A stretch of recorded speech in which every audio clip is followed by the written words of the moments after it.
Donc, je suis Timothée Leperlier, je suis un des 3 techniciens rivières sur le bassin versant de la Sélune.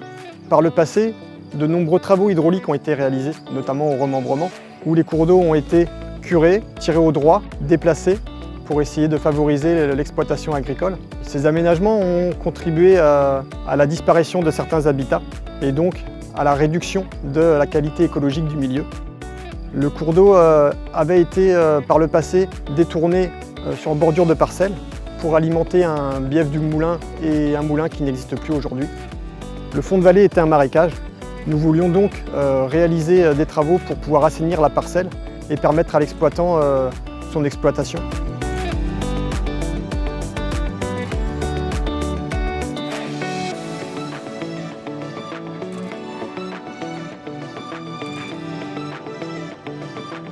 Une fois que nous avons retracé le profil du cours d'eau au fond de la prairie, nous sommes allés chercher le substrat de l'ancien cours d'eau pour le remettre dans le nouveau cours d'eau.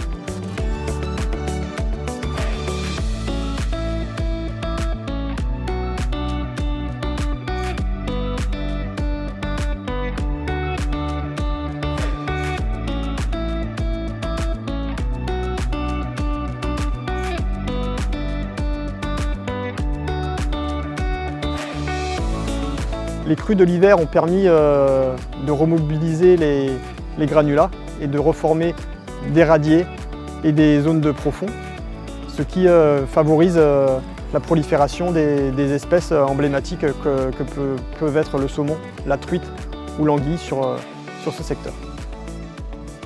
Au fil du temps, la végétation aquatique va repousser. Les larves d'insectes, de libellules ou des autres insectes vont revenir sur le milieu. Et nous aurons bientôt un état proche de l'état originel. Donc Vincent Bichon, moi je suis vice-président de l'agglomération Mont-Saint-Michel Normandie, en charge de la gestion des milieux aquatiques et de la prévention des inondations et des milieux naturels en général. L'agglomération encourage tous ces types de démarches puisqu'en fait c'est vraiment du gagnant-gagnant entre le monde agricole et l'environnement. Ces travaux ont permis de remettre le cours d'eau dans son lit d'origine, donc de reconnecter la zone humide qui aujourd'hui peut jouer son rôle d'éponge et de redistribution d'étiage et de réalimenter le cours d'eau. Il y a eu de la pose de clôture, des abreuvoirs, donc l'exploitation de ces parcelles sera beaucoup plus facile demain pour l'exploitant puisque du coup l'utilisation, la fauche comme le pâturage vont s'en trouver améliorés.